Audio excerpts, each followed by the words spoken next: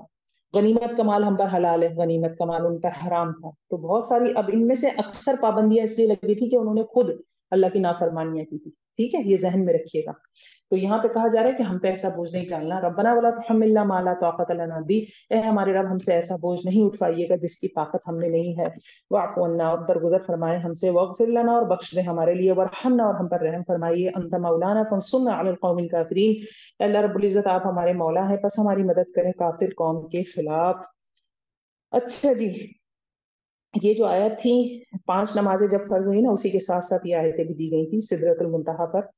تو یہ بہت زیادہ امپورٹنٹ آیات ہیں. سورہ آل عمران شروع کریں گے. آل عمران اور سورۃ البقرہ جوڑا ہے، اور ان دونوں کو ملا کر زہراوین کہتے ہیں، کیونکہ یہ روشنی کرنے والی، زہرا روشنی کو بھی کہتے ہیں نا. تو جو کوئی ان کی تلاوت کرتا ہے قیامت کے دن، یہ 2 بڑے پرندوں کے مانند یا بادلوں کی طرح آئیں گی قیامت کے دن، اور اس بندے کے اوپر سایہ کر کے رکھیں گے جبکہ وہاں کوئی سایہ نہیں ہوگا. پھر سورۃ البقرہ کے حوالے سے ہے، اس کی تلاوت کرنی چاہیے. پہلے بھی میں نے آپ کو بتایا چھوٹا قرآن آپ کی سائڈ ٹیبل پہ ہونا چاہیے. سونے سے پہلے کچھ آیات اس کی ضرور پڑھیں، نشانی لگا دیں. پھر اگلی رات کو سونے لگے تو سورہ بقرہ کو زندگی کا معمول بنا دیں. شیطان بھاگ جاتا ہے وہاں سے جب سورہ بقرہ پڑھی جاتی ہے، جادو اثر نہیں کرتا. اور آپ سے نے فرمایا ہے کہ اپنے گھروں کو قبرستان نہ بناؤ، یعنی جس گھر میں سورۃ البقرہ کی تلاوت نہیں ہوتی وہ قبرستان کی مانند ہے.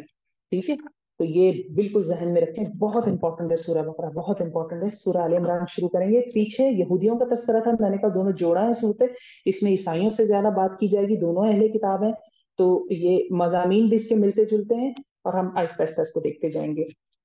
اعوذ باللہ من الشیطان الرجیم، بسم اللہ الرحمن الرحیم. الف لام میم، حروف مقطعات. اللہ لا الہ الا هو الحی القیوم، اللہ رب العزت نہیں کوئی الہ مگر وہی، وہ زندہ بھی ہے اور قائم بھی ہے. نزل علیک الکتاب بالحق، اس نے نازل کیا آپ صلی اللہ علیہ وسلم پر کتاب حق کے ساتھ. مصدقا لما بین یدیہ وانزل التوراۃ والانجیل، جو تصدیق کرنے والی ہے اس کی جو اس کے سامنے ہے، یعنی قرآن کے سامنے جو کتابیں، مراد یہ جو پچھلی کتابیں گزری ہیں ان کی تصدیق کرتی ہے.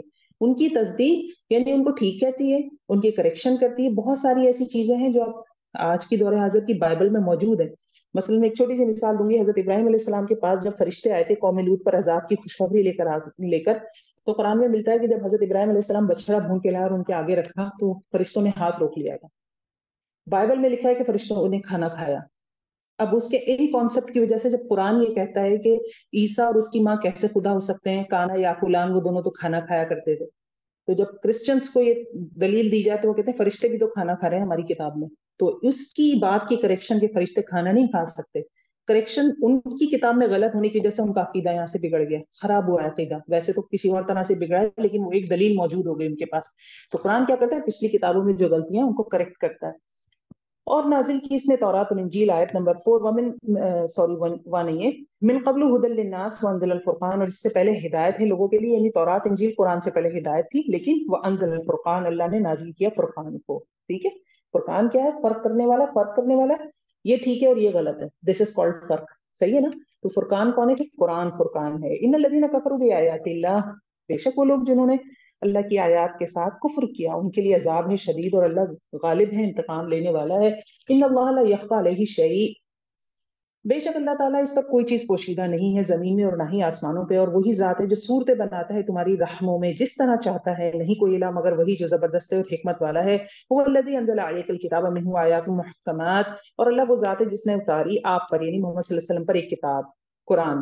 اس میں سے کچھ آیات محکم ہے، پختہ ہے. ہن ام الکتاب، وہ اصل کتاب کی ماں ہے. محکمات سے کیا مراد ہے، محکمات سے مراد یہ ہے کہ جن میں اوامر اور نہیں ہے. جیسے پیچھے ہم نے طلاق کے بارے میں پڑھا، پھر ہم نے پڑھا مال کیسے خرچ کرنا ہے، پھر ہم نے یہ پڑھا کہ کتنے مہر دینا ہے، کہ یہ محکمات ہیں.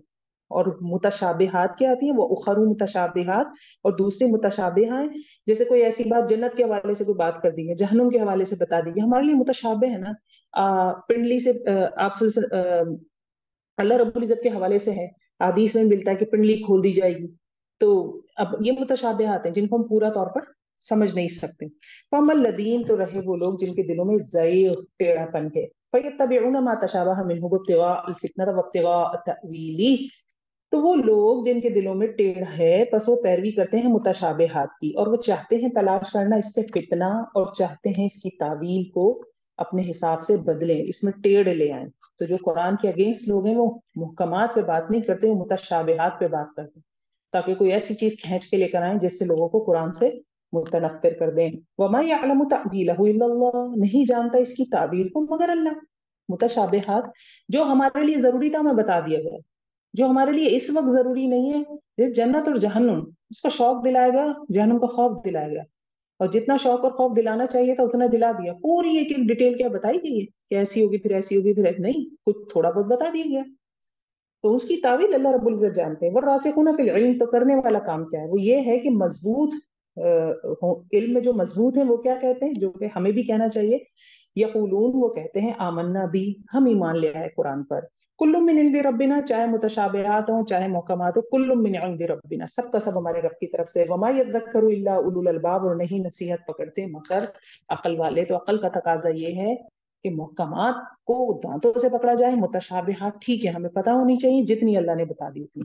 ربنا لا تزغ قلوبنا بعد إذ هديتنا، اور وہ کہتے ہیں یعنی یہی جو علم والے ہیں، جو عقل مند لوگ ہیں، وہ دعا کرتے ہیں کہ اللہ رب العزت ہمارے دلوں کو ٹیڑھا نہیں کرنا جبکہ تو نے ہمیں ہدایت دے دی. وَهَبْ لَنَا مِن لَّدُنكَ رَحْمَةً، اور ہمیں اپنے پاس سے رحمت دینا. إِنَّكَ أَنتَ الْوَهَّابُ، بے شک تو ہی بہت عطا کرنے والا ہے. اے ہمارے رب، بے شک تو جمع کرنے والا ہے لوگوں کو ایک دن جس کے آنے میں کوئی شک نہیں. بے شک اللہ رب العزت نہیں خلاف کرتا اپنی میعاد کو، اپنے وعدے کو، اپنے مقررہ وقت کو. تو ڈرنے والا کام یہ ہے کہ قیامت آنی ہے اس کی تیاری کریں بجائے اس کے قرآن پہ جھگڑے کریں. ان الذین کفروا، آیت نمبر 10، بے شک وہ لوگ جنہوں نے کفر کیا ہرگز کام نہ آئیں گے ان کے مال اور ان کی اولاد اللہ کے مقابلے میں کچھ بھی. اولئک هم وقود النار، یہی لوگ ہیں ایندھن آگ کا. آیت 11، کدب ایندھن آگ کا، کدب آل فرعون، مانند آل فرعون کے، اور ان لوگوں کی جو ان سے پہلے تھے، انہوں نے جھٹلایا ہماری آیات کو تو پکڑ لیا ان کو اللہ نے ان کے گناہوں کے سبب. واللہ شدید العقاب، اور اللہ سخت سزا دینے والا ہے. قل للذین کفروا ستغلبون وتحشرون الی جہنم وبئس المہاد، کہہ دیجئے ان لوگوں کے لیے جنہوں نے کفر کیا، مراد کون ہے؟ اہل کتاب، کہ تم عنقریب مغلوب کیے جاؤ گے اور تم اکٹھا کیے جاؤ گے جہنم کی طرف، جو کتنا ہی برا ٹھکانہ ہے. دنیا میں بھی مغلوب ہوں گے اور آخرت میں جہنم جائیں گے اگر محمد صلی اللہ علیہ وسلم پر ایمان نہیں لاتے، یعنی قرآن پر ایمان نہیں لاتے. قد کان لکم آیہ، بے شک تمہارے لیے نشانی ہے دو گروہوں میں التقطا، جب وہ آپس میں ایک دوسرے سے نبرد آزما ہوئے، یعنی آپس میں ایک دوسرے سے لڑے. فئہ، ایک گروہ تقاتل فی سبیل اللہ، اللہ کی راہ میں لڑ رہا تھا. وَأُخْرَى، اور دوسرا کافر تھا. یرونہم مثلیہم رأی العین، وہ دیکھ رہے تھے اپنے دونوں کو اپنے سے دگنا. کیا بات ہو رہی ہے؟ مال کے اوپر بات ہو رہی ہے نا، پیچھے مال کی ساری بات ہوئی اور ستغلبون بات ہو رہی ہے. تو یہاں بدر کی ایک آیت، بدر کے حوالے سے ایک آیت دے دی گئی کہ بدر میں اللہ رب العزت نے کس طرح سے مسلمانوں کو جتایا. دو گروہ تھے، ایک مسلمان تھے 313 تھے، اوپر سے دوسرا مکہ سے آئے ہوئے تھے کفار لگ بھگ 1000 کے قریب تھے. تو اللہ نے کیسی نشانی پیدا کی؟ اس کو کہا نا لکم آیا، ایک نشانی ہے. تو نشانی کیا تھی کہ مسلمانوں کو کفار اپنے سے ڈبل نظر آ رہے تھے، رأی العین، یعنی انہیں 313 مسلمان تھے تو انہیں کفار لگ رہے تھے کہ 600 کچھ ہیں، چلیں کوئی مسئلہ نہیں، انہیں 1000 نہیں نظر آئے. اب کفار کو مسلمان کیسے نظر آئے؟ مسلمان کفار کیونکہ 1000 تھے تو انہیں لگا کہ مسلمانوں کا لشکر لگ بھگ 2000 کا ہے. ٹھیک ہے، تو یہ اللہ کی نشانی ہوتی ہے. اللہ جب کوئی کام کرواتا ہے تو اللہ پھر اس کے اسباب پیدا کر دیتا ہے. واللہ یؤیدہ بنصرہ من یشاء، یؤیدہ بنصرہ من یشاء، اور اللہ رب العزت تائید کرتا ہے اپنی مدد کے ساتھ جس کو وہ چاہتا ہے. یعنی ہماری مدد بھی ہو سکتی ہے اگر ہم آج کے دور کے مسلمان بدر والا ایمان پیدا کریں. اللہم اجعلنا منہم. ان فی ذلک لعبرۃ لأولی الابصار، بے شک اس میں البتہ عبرت ہے اہل بصیرت کے لیے. زین للناس، خوبصورت بنا دی گئی لوگوں کے لیے. دنیا کی خوبصورتی کیا ہے؟ لوگوں کے لیے خوبصورتی کیا ہے؟ حب الشہوات، سب سے ٹاپ پہ ہے شہوت عورتوں میں سے. تو دنیا کی سب سے امپورٹنٹ خوبصورتی بیوٹی کیا ہے؟ عورت ہے. اور انسان کی سب سے بڑی آزمائش کیا ہے؟ عورت. والبنین، دوسرا نمبر بیٹے. والقناطیر، اور خزانے. المقنطرتی، جو اکٹھے کیے گئے ہیں کس سے؟ من الذهب والفضہ، سونے اور چاندی کی خزانے. تو انسان کس کس سے آزمایا جائے گا؟ حب الشہوات، عورتوں کی شہوت سے، بیٹوں سے، خزانے سونے چاندی کے. والخیل المسومہ، اور گھوڑے جو نشان لگے ہیں. اس زمانے میں گھوڑے، آج کے زمانے میں امپورٹڈ کارس جو ہوتی ہیں. ٹھیک ہے، سواری اب تو وہی ہے نا، اس سے آزمایا جاتا ہے. اور انعام، مویشی جانور. والحرث، اور کھیتی. اب آگے بزنس. ٹھیک ہے، تو یہ ساری آزمائشیں ہیں. ذالک مطابق حیات دنیا، بے شک یہ سامان ہے دنیا کی زندگی کا. اللہ نے ان سب کو چھوڑنے کو نہیں کہا. آپ نے آیت کی ترتیب دیکھی، زینا، خوبصورت بنا دی گئی ہے دنیا. تو یہ ساری چیزیں دنیا کی خوبصورتی ہیں. گاڑی کا شوق ہے، آپ گاڑی لے سکتے ہیں، منع نہیں. شادی کا راستہ کھلا ہوا ہے، عورت کی شہوت ہے، نکاح کریں، چار نکاح کر سکتے ہیں. مال بھی جمع کر سکتے ہیں زکوٰۃ اگر دینا ہے، لیکن ان سب کو کیا کرنا ہے؟ اللہ کے اور اپنے بیچ نہ لے آنا ہے، ٹھیک ہے؟ زکوٰۃ ادا کر لیں، 4 شادی کی تو چاروں کے حقوق ادا کریں، صحیح ہے نا؟ واللہ عنده حسن المآب، مآب اور اللہ تعالیٰ اس کے پاس ہے اچھا ٹھکانہ۔ تو یہاں بتا دیا گیا ہے کہ ٹھیک ہے دنیا کی زندگی بھی ہے لیکن ٹھکانہ اللہ کے پاس ہے، وہاں جانا ہے تو اس کو رہتے ہوئے اس ساری زینت سے فائدہ اٹھانا ہے۔ قل اؤنبئکم، آیت 15، کہہ دیجئے کیا میں خبر دوں تم کو اس سے بھی اچھے کی، یعنی جو اتنی ساری چیزیں پیچھے ڈیٹیل آئی ہے اس سے اچھا کچھ ہے؟ بالکل ہے۔ للذین اتقوا عند ربہم جنات، ان لوگوں کے لیے جنہوں نے تقوی اختیار کیا، ان کے رب کے پاس باغات ہیں، بہتی ہیں اس کے نیچے سے نہریں، ہمیشہ رہنے والے ہیں اس میں، وازواج مطہرہ، اور بیویاں ہیں پاکیزہ، ورضوان من اللہ، اور اللہ کی رضامندی ہے، واللہ بصیر بالعباد، اور اللہ اپنے بندوں کو خوب دیکھنے والا ہے۔ الذین یقولون، اور یہ وہ لوگ ہیں جو کہتے ہیں ربنا اننا آمنا، اے ہمارے رب ہم بے شک ایمان لائے، پس بخش دے ہم کو، پس بخش دے ہمارے لیے ہمارے گناہوں کو، وقنا عذاب النار، اور بچا ہم کو آگ کے عذاب سے۔ تو دنیا ہے حرام نہیں ہے، لیکن کچھ لوگ ایسے بھی ہیں جن کا ٹارگٹ کیا ہے؟ جنات تجری من تحتها الانہار، پھر وہ دعائیں بھی کر رہے ہیں، وقنا عذاب النار بھی کہہ رہے ہیں، اور ان لوگوں کی صفات کیا ہے؟ اب ہم نے دیکھنا ہے ہم میں ہے یا نہیں، اور ہم کیسے اچیو کر سکتے ہیں۔ الصابرین، یہ صبر کرنے والے ہیں، مثلا نیگیٹو ری ایکشن سے بچنے والے ہیں، اللہ کی اطاعت پر قائم رہتے ہیں، والصادقین، سچ بولنے والے، والقانتین، اطاعت گزار، والمنفقین، خرچ کرنے والے، والمستغفرین بالاسحار، اور بخشش مانگنے والے ہیں سحری کے وقت۔ تو رمضان آ رہا ہے، سحری کا وقت مل جائے گا انشاءاللہ، لیکن ساتھ ساتھ کیا ہے کہ ویسے بھی بندہ رمضان میں تو اٹھنا ہی ہوتا ہے نا، تھوڑی سی دم ختم ہو گیا نا، ایک آپ کہتے ہیں نا کہ ایک جان مار کے بندہ اٹھتا ہے، اب آپ کو پتا ہے آپ نے پراٹھے پکانے تو اٹھنا ہی ہے آپ نے، لیکن ایک عام دنوں میں بھی بندہ اٹھے، کوشش کرے۔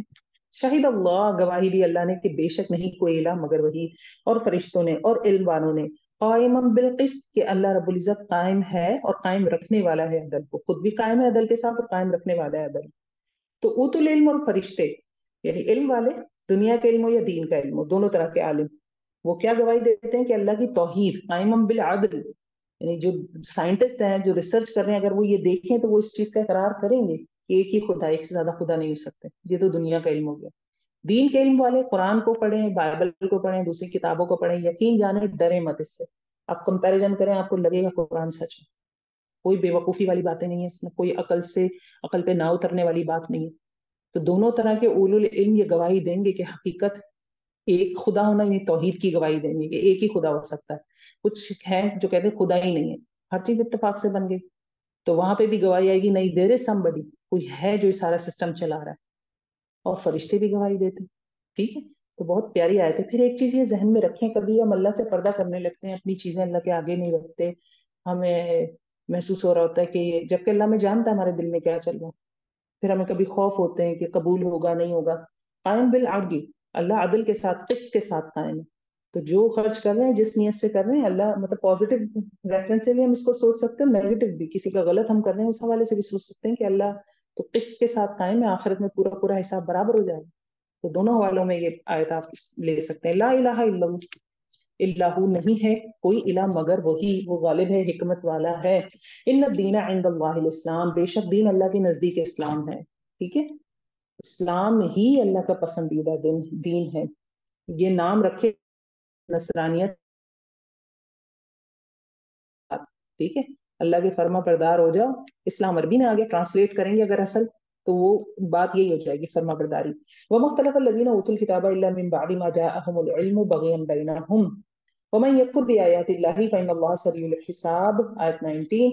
اور نہیں اختلاف کیا ان لوگوں نے جو دیے گئے کتاب، یعنی یہود اور نصارہ میں کب اختلاف کیا؟ آپس میں بغیم، ضد کی وجہ سے، زیادتی کی وجہ سے، جبکہ ان کے پاس علم آ چکا تھا، اور جو کوئی کفر کرے گا اللہ کی آیات کے ساتھ تو بے شک اللہ رب العزت جلد حساب لینے والا ہے۔ فَإِنْ حَاجُّوكَ، پھر اگر وہ آپ سے جھگڑا کریں تو کہہ دیجئے کہ میں نے سپرد کر دیا اپنا چہرہ اللہ ہی کے لیے، اور اس نے بھی سپرد کر دیا جو اس نے میری پیروی کی، یعنی حجت بازی، تکرار، مناظرہ جب ہو، اہل کتاب کی بات ہو رہی ہے خاص کر ان سے، تو پھر آپ محمد صلی اللہ علیہ وسلم آپ تو کہہ دیں کہ میں نے تو اللہ کو اپنا سب کچھ سپرد کر دیا گیا ہے۔ وَقُلْ لِلَّذِينَ أُوتُوا الْكِتَابَ، اور کہہ دیجیے ان لوگوں کو جو دی گئے کتاب، اور وَالْأُمِّيِّينَ، اور ان پڑھ لوگ، اب یہ اہل عرب بھی شامل ہو گئے اس آیت میں۔ اسلمتم، کیا اسلام لائے تم؟ فَإِنْ أَسْلَمُوا، پھر اگر وہ اسلام لے آئے، فَقَدِ اهْتَدَوْا، تو تحقیق وہ ہدایت پا گئے، اور اگر وہ منہ موڑ جائیں تو بے شک محمد صلی اللہ علیہ وسلم آپ کے ذمے پہنچا دینا تھا۔ واللہ بصیر بالعباد، اور اللہ دیکھنے والا ہے بندوں کو۔ یعنی کس کی بھاگ دوڑ اللہ کے لیے اور کس کی بندوں کے لیے ہے، یہ اللہ رب العزت سب دیکھنے والا ہے۔ اصل میں یہ آیات جو آ رہی ہیں، آگے بھی آیت آئیں گی ڈیٹیل میں، یہ نجران سے ایک وفد آیا ہوا تھا کرسچنس کا، یہ جو میرا اندازہ ہے 9 ہجری کے آس پاس کی یہ آیات ہیں، اور اس وقت وفد آیا ہوا تھا، کرسچنس تھے اور بڑے بڑے علماء بھی تھے ان کے ساتھ، اور آ کے انہوں نے آپ صلی اللہ علیہ وسلم سے مطلب مدینے میں قیام کیا۔ اور اس زمانے میں کچھ یہ آگے جب آیت آ جائیں گی جہاں سے حضرت مریم کا تذکرہ آئے گا تو وہ آیت خاص کر کے پھر ان کے حوالے سے نازل ہوئی جس میں ساری باتیں بتائی گئی۔ ان الذین یکفرون، بے شک وہ لوگ جو کفر کرتے ہیں اللہ کی آیات کے ساتھ اور وہ قتل کر دیتے ہیں نبیوں کو بغیر حق کے، اور وہ قتل کرتے ہیں ان لوگوں کو جو حکم دیتے ہیں بھلائی کا لوگوں میں سے، فبشرہم بعذاب علیم، تو ان کو خوشخبری دے دو دردناک عذاب کی۔ کون ہے اہل کتاب؟ خاص کر کے یہودی، یہودیوں کی بات ہو رہی ہے۔ حضرت عیسیٰ کو کس نے قتل کروایا؟ جو کہ قتل نہیں ہوئے لیکن کوئی تو چڑھا نا ان کی جگہ سولی پہ، یہودیوں نے۔ پیچھے بھی آپ علماء کتنے ہی ایسے رسولوں کی مثالیں موجود ہیں ہسٹری میں جن کو یہودیوں نے قتل کروا دیا۔ اولئک الذین حبطت اعمالهم فی الدنیا والآخرہ، یہی لوگ ہیں جو ضائع ہو گئے ان کے اعمال دنیا میں اور آخرت میں، اور نہیں ان کے لیے کوئی مددگار۔ الم تر الی الذین اوتوا نصیبا من الکتاب، کیا تم نے نہیں دیکھا ان لوگوں کو جو دیے گئے ایک حصہ کتاب میں سے؟ کتاب کون سی؟ تورات میں سے دیا گیا ایک حصہ۔ یدعون الی کتاب اللہ، وہ بلائے جاتے ہیں اللہ کی کتاب کی طرف، لیحکم بینہم، تاکہ وہ اللہ کی کتاب ان کے درمیان فیصلہ کر دے، حکمت کے ساتھ فیصلہ کر دے۔ ثم یتولی فریق منہم، پھر وہ منہ موڑ جاتا ہے ایک گروہ ان میں سے، اور وہ اعراض برتنے والے ہیں دین اسلام سے، منہ موڑنے والے، کیونکہ آخرت کے حوالے سے خوف نہیں تھا نا۔ تو یہ کچھ اصل میں جب محمد صلی اللہ علیہ وسلم مدینہ آئے تو ایک میثاق مدینہ ہوا تھا جو کہ پیس ٹریٹی تھا۔ یہ وہاں جو رہ رہے تھے مشرکین، وہ یہودی اور جو مہاجرین آئے تھے ان کے درمیان ایک ٹریٹی تھی، اور اس میں یہ تھا کہ کوئی آپس میں اختلاف ہو جائے گا یا کوئی جو بھی جھگڑے وغیرہ کچھ ہوتے ہیں تو اس کا فیصلہ محمد صلی اللہ علیہ وسلم کریں گے۔ تو جب کیونکہ محمد صلی اللہ علیہ وسلم تو بالکل جسٹ ڈیسیجن دیتے تھے قرآن سے بالکل حق والی بات، تو کبھی کبھی یہودیوں کے خلاف جاتی تھی تو وہ آ کے فیصلہ نہیں لیتے تھے آپ صلی اللہ علیہ وسلم سے۔ ذالک بانہم قالوا لن تمسنا النار الا ایاما معدودات، یہ اس کی وجہ سے، یعنی قرآن پہ جو ایمان نہیں لا رہے یا محمد صلی اللہ علیہ وسلم کے لیے کے پاس فیصلوں کے لیے نہیں آتے، یہ بات اس لیے ہے کہ وہ کہتے ہیں کہ ہمیں آگ نہیں چھوئے گی مگر گنے چنے دن۔ ٹھیک ہے، وہ بھی کہتے ہیں کہ کیونکہ ہم نے بچڑے کی پرستش کی تھی، ہم تو اللہ کے بیٹے ہیں، یہودیوں کا کانسیپٹ ہے ہم تو اللہ کے بیٹے ہیں، وہ ہم نے اصل میں بس بچڑے کی جو پرستش کی تھی نا، تو ہم اس کی وجہ سے کچھ دن جہنم میں ڈالے جائیں گے، پھر ہم تو باہر نکالیں گے۔ یہ ایک نیا عقیدہ ہے، جب نئے عقیدے ایجاد ہوتے ہیں تو دین میں بدعت آتی ہے۔ مسلمانوں میں بھی یہ ہے کہ وہ کہتے ہیں نہیں ہم جہنم میں نہیں جائیں گے، اور ایسا نہیں ہے، جبکہ اللہ معاف فرمائے حدیث ملتی ہے کہ جہنم کی آگ جو سجدے کے نشانات ہیں ان کو نہیں کھائے گی۔ اس کا کیا مطلب ہے؟ سجدے کے نشانات یعنی پکا نمازی ہے نا، سجدے کے نشان بنے ہوئے، وہ بھی جہنم کی آگ میں جل رہا ہے، استغفر اللہ معاذ اللہ۔ وغرہم فی دینہم ما کانوا یفترون، اور دھوکے میں ڈال دیا ان کو ان کے دین نے، کس معاملے میں؟ جو وہ جھوٹ گڑتے تھے۔ جب آپ نئے نئے عقیدے بناتے ہیں، جیسے جو بدعت کرتے ہیں تو دیکھیں کیا وہ محنت نہیں کرتے؟ مجھے تو ایسا لگتا ہے جو کچھ بدعتی جو مجھے نظر آتے ہیں، وہ، میں کسی گروہ کو نہیں کہہ رہی، پلیز اس کو کوئی پرسنل لائن ہے کہ میں کسی کچھ خاص لوگوں کو کہہ رہی ہوں، کچھ خاص کلر کے کپڑے پہننے والوں کو کہہ رہی ہوں، نہیں ایسا نہیں ہے۔ میں تو حدیث کے حوالے سے کوئی چیز دیکھتی ہوں اور کسی کو کوئی عمل کرتے ہوئے مجھے نظر آتا ہے، کیونکہ تھوڑا بہت بیسک چیز اگر مجھے پتا ہے تو مجھے سمجھ آ جاتا ہے یار یا اللہ یہ بدعت کر رہے ہیں، لیکن کتنے دل سے کر رہے ہیں انہیں پتہ ہی نہیں کیوں، کیونکہ یفترون، جو گھڑ لیا، جو جھوٹے عقیدے بنا رہے ہیں۔ عقیدوں کی درستگی کتنی ضروری ہے۔ ابھی جو آخری رکوع آیا تھا سورہ بقرہ کا کیا تھا؟ آمن الرسول، پورے عقیدے کو ریوائز کیا گیا تھا، اس پہ مان لانا، اس پہ مان لانا، عقیدے کی پختگی اتنی ضروری ہے۔ تو وہ کوئی ہاتھ پہ ہاتھ دھر کے نہیں بیٹھے، مجھے تو لگتا ہے وہ ہم سے زیادہ محنت کر رہے ہیں، وہ کتنی جان مار رہے ہیں، لیکن وغرہم فی دینہم، دھوکے میں ڈال دیا ان کو ان کے دین میں۔ فکیف اذا جمعناکم، آیت نمبر 25، تو کس طرح ہوگا اس وقت جب جمع کریں گے ہم ان کو ایک دن کے لیے جس میں کوئی شک نہیں ہے، قیامت کا دن۔ ووفیت کل نفس ما کسبت، تو پورا پورا دیا جائے گا ہر نفس کو جو اس نے کمائی کی۔ ہر نفس، جانور بھی آ گئے نا، ہر نفس، انسان بھی اور ہر جاندار آ گیا۔ وہم لا یظلمون، اور وہ ظلم نہ کیے جائیں گے۔ آیت نمبر 26، قل اللہم مالک الملک تؤتی الملک، کہہ دیجئے اے اللہ، اے مالک بادشاہت کے، تو دیتا ہے بادشاہت جسے تو چاہتا ہے، اور تو چھین لیتا ہے بادشاہت جس سے تو چاہتا ہے، تو عزت دیتا ہے جسے تو چاہتا ہے، اور تو ذلیل کرتا ہے جس کو تو چاہتا ہے، تیرے ہی ہاتھ میں بھلائی ہے، بے شک تو پر ہر چیز کے قادر ہے۔ تولج اللیل فی النہار وتولج النہار فی اللیل، تو داخل کرتا ہے رات کو دن میں اور تو داخل کرتا ہے دن کو رات میں، اور تو نکالتا ہے زندہ کو مردے سے اور تو نکالتا ہے مردہ کو زندے سے۔ کیسے ہوتا ہے؟ درخت نکل رہا ہے زندہ، بیج مردہ ہے، ٹھیک ہے، اور مردہ کو زندہ سے نکالتا ہے، مطلب کافر کی پیدائش ہو گئی مسلمان کے گھر، مسلمان زندہ تھا، بچہ پیدا ہوا تو وہ ایتھیسٹ ہو گیا، کافر پیدا ہو گیا. تو ویسے بھی معنی لیے جا سکتے ہیں فزیکلی بھی، اور عقیدے کے حساب سے بھی معنی بنتے ہیں اس کے. وَتَرْزُقُ مَن تَشَاءُ، اور تو رزق دیتا ہے جس کو تو چاہتا ہے بغیر حساب کے. ٹھیک ہے جی، اس کا پورا ایک شان نزول ہے، بہت لمبا چوڑا سا اس آیت کا، ہم اللہ میں توفیق دے کبھی اور سمجھیں گے. لا يتخذ المؤمنون الکافرین اولیاء، نہ بنائے مومن کافروں کو دوست. اولیاء کون ہے؟ دلی دوست. دیکھیے تعلقات ہیں کافر، کیونکہ اس معاشرے میں بھی آپ کو بتایا کہ جو مشرکین تھے نا، اوس اور خزرج، دو بڑے قبیلے تھے مدینے میں، آپس میں بہت لڑتے تھے. مشرکین تھے وہ یہودیوں سے بہت مرعوب تھے، کیونکہ یہودی جو تھے وہ اہل کتاب تھے، بڑے بڑے چوغے پہنے ہوئے ہیں اور داڑیاں رکھی ہوئی ہیں، شریعت ہے ان کے پاس، سسٹم ہے ان کے پاس، تو وہ بڑے مرعوب ہوتے تھے ان سے، تو دوستیوں میں بھی فخر کرتے تھے. تو جب اسلام آ گیا، اب وہی لوگ اوس اور خزرج کے بہت سارے مسلمان ہو گئے، تو انہیں بتایا جا رہا ہے کہ اب تعلقات کس طرح کے رکھنے ہیں. تعلقات ہوتے ہیں، گہری دوستی ہوتی ہے، دلی محبت، گہرا تعلق، یہ ولی بنانا ہے، یہ صرف مومن کے ساتھ کرنا ہے. اپنے راز دینا جس میں، کیونکہ جس کے ساتھ ہر وقت اٹھیں گے بیٹھیں گے اس کا اثر پڑے گا آپ پر. تو اس حد تک دوستی صرف مومنوں سے ہونی چاہیے. باقی ایک ہوتی مواسات، مدارات، معاملات تجارت، بزنس ریلیشن سب کے ساتھ کریں. مدارات ظاہری تعلق ہے، ظاہری عارضی، سب کے ساتھ کریں. مواسات ہمدردی کو کہتے ہیں، خیال کرنا، لحاظ کرنا، خیر خواہی کرنا، مدد کرنا، یہ بھی کر سکتے ہیں سب کے ساتھ. لیکن وہ جو راز دینے لگے آپ، جو ہر وقت کا اٹھنا بیٹھنا ساتھ کر لیا، تو احتیاط کرنا چاہیے. وما یفعل ذلک، اور جو کوئی کرے گا ایسا تو نہیں اللہ سے کسی چیز میں، یعنی اللہ کی طرف سے کوئی من امر اللہ نہیں ہے، من دین اللہ نہیں ہے، یعنی اللہ سے اس کا کوئی تعلق نہیں ہے. الا ان تتقوا منہم تقاتا، مگر یہ کہ تم بچو ان سے بچنا، یعنی کوئی ایسی کنڈیشن بن جائے کہ آپ کا گزارا نہیں ہو رہا جب تک آپ ان سے معاملات نہیں کریں گے. تو پھر آپ کو پتا پریشانی میں، ایمرجنسی کنڈیشن میں تو سب الاؤ ہے.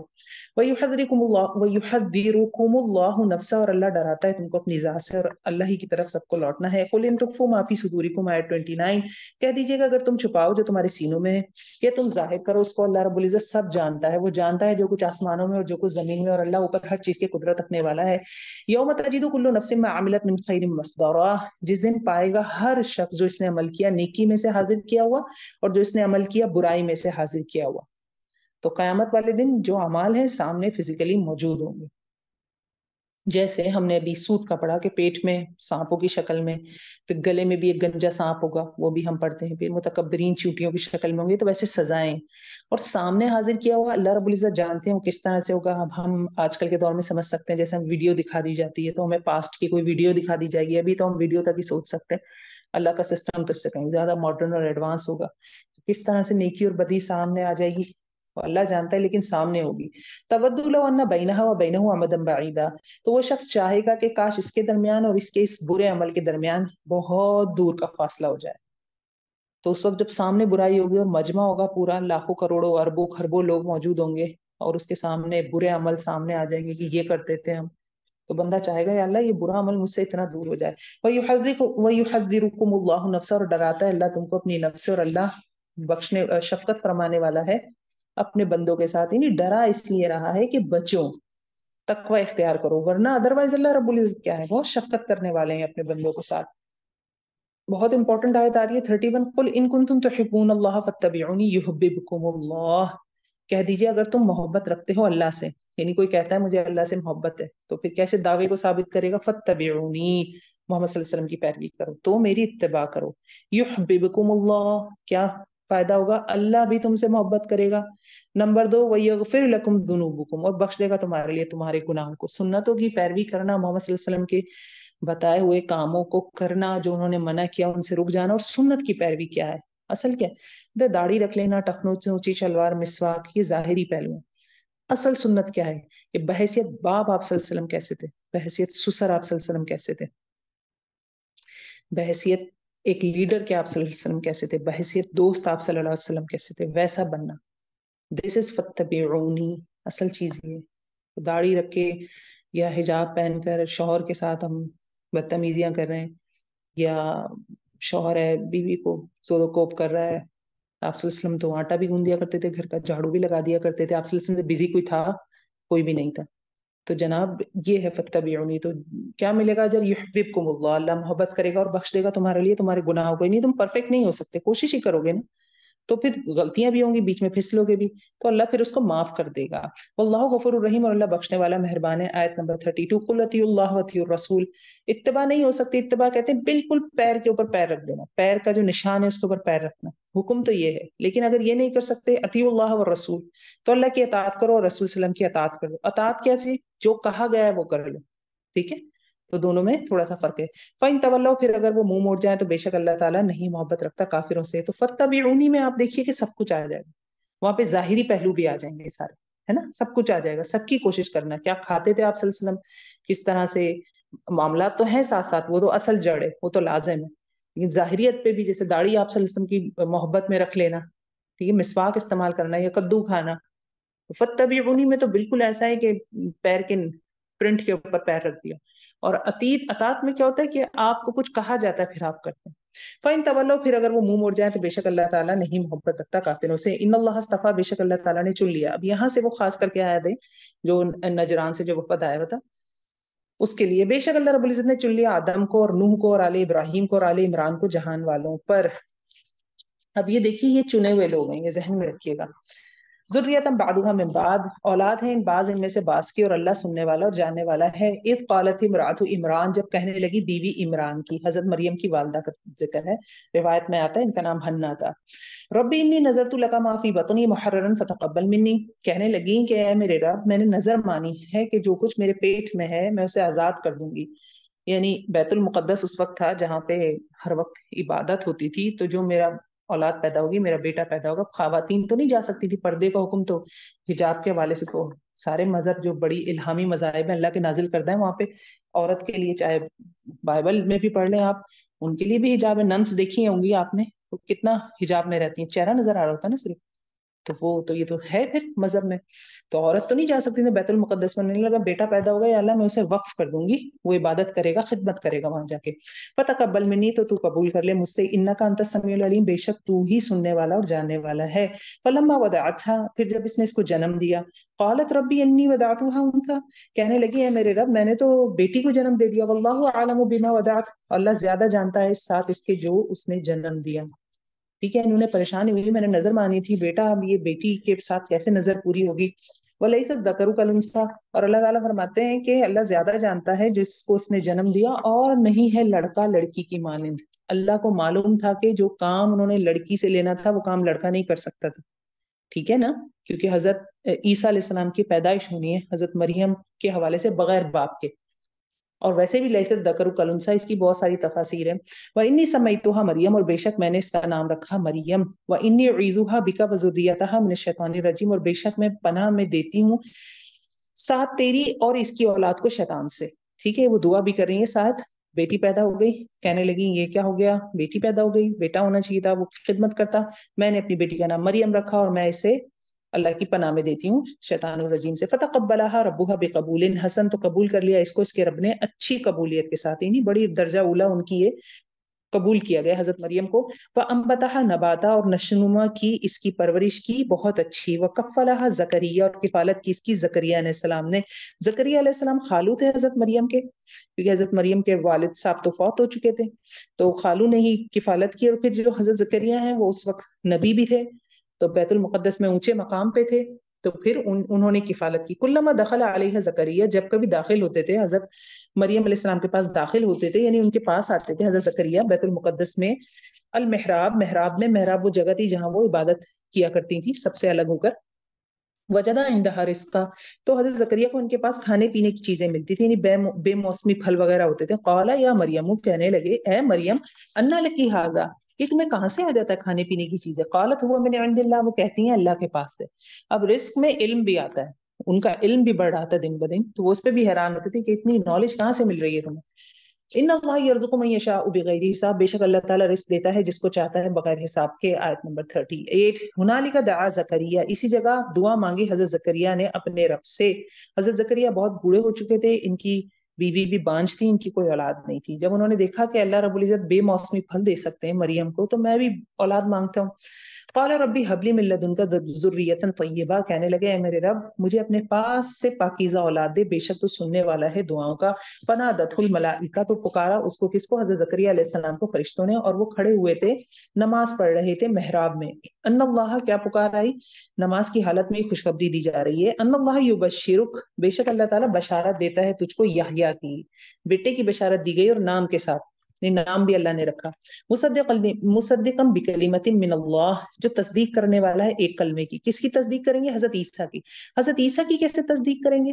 وہ اس طرح سے تصدیق کریں گے، یہ ساری ایک چین بنے گی، اس کو ذہن میں رکھیے گا کہ جب میں بوڑھا بالکل آدمی ہے اور اس کی بیوی بانجھ ہے، بوڑھی ہو چکی ہے، تو میں جب ان کو یحییٰ دے سکتا ہوں تو بغیر باپ کے مریم کو عیسیٰ کیوں نہیں دے سکتا؟ یہ تصدیق بھی مراد ہے۔ من اللہ و سیدہ، اور سردار ہوگا، وہ حصورا، اور پاک باز ہوگا، اور نبی ہوگا نیک لوگوں میں سے۔ قال ربی انا یکون لی غلام، حضرت زکریا کہنے لگے اے میرے رب میرے لیے کیسے کوئی بیٹا ہو سکتا ہے؟ وقت بلغنی الکبر، میں تو پہنچا بڑھاپے کو، وامرأتی عاقر، اور میری بیوی بانجھ ہے۔ قال کذالک اللہ یفعل ما یشاء، کہا اسی طرح اللہ تعالیٰ کرتا ہے جو وہ چاہتا ہے۔ آیت 41۔ قال ربی اجعل لی آیہ، کہنے لگے حضرت زکریا کہ میرے لیے کوئی نشانی بنا دے، یعنی کچھ کنفرم ہو جائے مجھے یہ سب کچھ تیری طرف سے ہو رہا ہے نا، کوئی شیطان تو میرے دل میں وسوسے نہیں ڈال رہا، تو یہ کچھ سب کچھ تیری طرف سے ہو رہا ہے، یہ ایسا ہوگا بھی، ٹھیک ہے۔ قال آیتک، کہا نشانی تیری ہے کہ اللہ تکلم الناس، کے نہ تو کلام کرے گا لوگوں سے 3 دن، الا رمزا، مگر اشارے سے۔ وَاذْكُرْ رَبَّكَ کثیرا، اور اپنے رب کو بہت زیادہ یاد کرنا، تسبیح کرنا شام کے وقت اور صبح کے وقت، یعنی اپنے رب کو یاد کرو، صبح شام اس کی تسبیح کرو۔ اس سے پتہ چلا جب نعمت ملنے لگے تو تسبیح عبادت بڑھا دینی چاہیے، نعمت ملنے پہ ہم ذرا نعمت میں مصروف ہو کے بھول جاتے ہیں، ہمارا رویہ اس سے اپوزٹ ہوتا ہے۔ پھر یہ کہ کلام نہیں کر پا رہے وہ، یعنی طبیعت ٹھیک نہیں ہے ان کی، تو ایٹ لیسٹ ذکر ضرور کریں۔ کبھی طبیعت خراب ہو جاتی ہے، کچھ ہو جاتا ہے، ایام مخصوصہ آ جاتے ہیں رمضان میں تو بالکل ہی، یا ویسے عام مہینوں میں بھی آ جاتے ہیں تو بالکل ہی ڈھیلے ڈھالے ہو جاتے ہیں، تو منیمم کیا ہے، آپ ذکر تو کر سکتا ہے نا، بندہ تسبیحات تو پڑھ سکتا ہے۔ بس قالت الملائکہ، اور جب کہا فرشتوں نے، یا مریم، اے مریم، ان اللہ اصطفاکی وطہرکی واصطفاکی علی نساء العالمین، بے شک اللہ رب العزت نے تجھ کو چن لیا ہے اور تجھ کو پاک کیا ہے، اور تجھ کو چن لیا ہے علی نساء العالمین، تمام جہانوں کی عورتوں پر، ٹھیک ہے۔ تو حضرت مریم کا مقام پتہ چل رہا ہے، دنیا میں جتنی بھی عورتیں ان سب میں سب سے ٹاپ پہ حضرت مریم ہے، کیونکہ اللہ رب العزت فرمانے اللہ نے ان کو چن لیا۔ یا مریم اقنتی لربک، اے مریم تابعداری کرو اپنے رب کی اور سجدہ کرو اور رکوع کرو رکوع کرنے والوں کے ساتھ، یعنی اتنا بڑا مقام دیا ہے۔ دوبارہ اوپر کیا تھا، پیچھے اولاد دی جا رہی تھی، تو کیا کرو، وَاذْكُرْ رَبَّكَ کثیرا، کثرت سے اپنے رب کا ذکر کرو۔ یہاں پہ دوبارہ نعمت دی گئی، تمہیں تمام جہان والی عورتوں پہ چن لیا گیا، تو کیا کرو، اقنتی لربک، اپنے رب کی تابعداری کرو، سجدہ کرو، رکوع کرو۔ یہ نعمت کا شکر کا طریقہ ہے۔ ذالک، یہ غیب کی خبروں میں سے ہے، ہم وہی کرتے ہیں تیری طرف۔ اب کیا بات ہوگی، محمد صلی اللہ علیہ وسلم سے ڈائریکٹ خطاب ہو رہا ہے کہ ہم تمہیں یہ بتا رہے ہیں، تمہیں تو نہیں پتہ تھی یہ ساری باتیں۔ وما كنت لديهم اذ يلقون اقلامهم، اور محمد صلی اللہ علیہ وسلم تم ان کے پاس نہیں تھے جب وہ اپنی قلمیں، اپنے پین ڈال رہے تھے کہ کون کفالت کرے گا مریم کی، اور نہ تھا تو ان کے پاس جب وہ جھگڑ رہے تھے۔ یہ کیا بات ہوئی، یہ بات یہ ہوئی کہ جب حضرت مریم کو لے کے ان کی والدہ بیت المقدس نہیں، بیت المقدس جسے کہتے ہیں، میں مقدس کہہ رہی ہوں بار بار، بیت المقدس جب گئی ہیں تو وہاں پہ لڑکی دیکھے تو یقیناً سب چوکے کہ بھائی یہ لڑکی کیسے یہاں رہے گی، لیکن جب پتہ چلا کہ اللہ نے اس طرح سے قبول کیا ہے اس کو، تو سب میں پھر قرآن دازی کے ذریعے سب جھگڑنے لگے کہ ہم کفالت کریں گے، ہم کفالت کریں گے۔ قرآن دازی ہوئی، اور اس کے بعد حضرت زکریا علیہ السلام کے پین ڈال کے، قلم ڈال کے انہوں نے قرآن دازی کی، اور حضرت زکریا اس میں ان کو پھر یہ شرف ملا کہ انہوں نے ان کی کفالت کی۔ اس قالت الملائکۃ یا مریم، اور جب کہا فرشتوں نے مریم سے، ان اللہ یبشرک بکلمۃ من، بے شک اللہ تعالیٰ خوشخبری دیتا ہے تجھ کو ایک کلمے کی اپنی طرف سے۔ کیوں کلمہ کیا ہے، یعنی حضرت عیسیٰ کلمہ تھے، کیسے اللہ کے کلمہ کن سے پیدا ہوئے نا۔ اچھا جی، من اسمہ المسیح عیسیٰ ابن مریم، نام اس کا مسیح عیسیٰ ابن مریم ہوگا، وجیہن فی الدنیا، دنیا میں بھی بہت وجیح ہوگا۔ وجیح کا ترجمہ ہوتا ہے عزت والا، بلند مرتبہ، وجاہت والا، والآخرہ، اور آخرت میں بھی، ومن المقربین، اور مقرب بندوں میں سے ہوگا۔ وجیحہ ایک میننگ اس کی وجاہت والا بھی، یعنی دیکھنے بھی بہت سمارٹ ہوں گے وہ، سمارٹ تو کوئی اور میننگ ہوتی ہے لیکن حرف عام میں جو سمارٹ بولا جاتا ہے، ہینڈسم جسے کہتے ہیں، تو دیکھنے میں بھی ایسے ہوں گے۔ اور آخرت میں کیا ہوں گے؟ مقرب بندوں میں سے ہوں گے. وہ یکلم الناس فی المہدی وکہلا، اور کلام کرے گا لوگوں سے پنگھوڑے میں اور بڑی عمر میں، اور سالے لوگوں میں سے ہوگا. پنگھوڑے میں مطلب بالکل جو بچے والی عمر ہوتی ہے اس میں وہ کلام کریں گے. یہ معجزہ تھا ان کا، ابھی آگے ان کے ڈائلوگ آ جائیں گے. اور پھر ساتھ ساتھ کیا کہ کیونکہ وہ جو کہولت کی عمر تھی، جو ادھیڑ عمر ہوتی ہے، لگ بھگ اس سے پہلے ہی ان کو اٹھا لیا گیا. تو یہاں بتایا جا رہا ہے کہ وہ کہلا میں، بڑی عمر میں بھی کلام کریں گے، یعنی وہ واپس آئیں گے دنیا میں اور پھر بات کریں گے. قالت ربی انا یکون لی ولد، حضرت مریم اب کہنے لگی میرے لیے لڑکا کیسے ہو سکتا ہے جبکہ مجھے کسی مرد نے بھی ہاتھ نہیں لگایا. فرمایا اسی طرح اللہ پیدا کرتا ہے جو وہ چاہتا ہے. اذا قضا امرا، جب وہ فیصلہ کرتا ہے کسی کام کا، فانما یقول له کن فیکون، تو وہ اسے کہتا ہے کہ ہو جا تو وہ کام ہو جاتا ہے. ویعلمهم الکتاب والحکمۃ والتوراۃ والانجیل، اور سکھائے گا اس کو کون؟ اللہ رب العزت سکھائیں گے حضرت عیسیٰ کو کتاب اور حکمت اور تورات اور انجیل. ٹھیک ہے. اچھا کتاب اور حکمت، کتاب حکمت تورات ہو گئی، کیونکہ تورا کا مطلب لاز ہوتا ہے، عبرانی زبان کا لفظ ہے یہ، ہیبرو لینگویج، لاز قوانین، تو کتاب ہو گئی. اور حکمہ انجیل، انجیل کیا تھے؟ حضرت عیسیٰ علیہ السلام کے خطبات تھے، جو بعد میں ان کے بڑے عرصے بعد جو ہے نا ان کے جو حواری تھے یا جو بعد میں نسلیں آئیں انہوں نے جو لکھے، اسی لیے اس میں اس قدر تحریف ہو چکی ہے، تو وہ حکمت تھی. ٹھیک ہے. ورسولا الی بنی اسرائیل، اور وہ رسول ہوں گے بنی اسرائیل کی طرف. یہ پھر کریکشن کی گئی، تصدیق کرنے والی یہ کتاب قرآن. ہم نے دیکھا کرسچنس کا عقیدہ یہ ہے کہ وہ سیویئر ہیں حضرت عیسیٰ تمام دنیا کے لیے، تمام انسانوں کے لیے. وہ صلیب پہ چڑھ گئے، آپ ان پہ ایمان لے آئے تو آپ کی نجات ہو گئی. جبکہ اللہ فرما رہے ہیں وَرَسُولًا إِلَىٰ بَنِي اسرائیل، حضرت عیسیٰ علیہ السلام صرف بنی اسرائیل کے رسول تھے، پوری دنیا کے لیے نہیں ہے. پوری دنیا کے لیے کون ہے؟ رحمت للعالمین کون ہے؟ حضرت محمد صلی اللہ علیہ وسلم. That's the difference. اور حتیٰ کہ بائبل میں بھی موجود ہے. بائبل میں ایک نان یہودی، حضرت عیسیٰ یہودی تھے نا، پتہ ہے آپ کو، اس نسل میں سے تھے.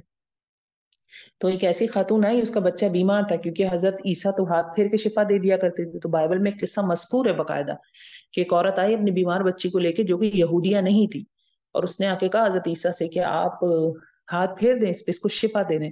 تو حضرت عیسیٰ نے منع کیا. انہوں نے کہا نہیں، میں تو اپنی جو یہ لوگ ہیں مطلب جو یہودی ہیں، میں تو ان میں آیا ہوں.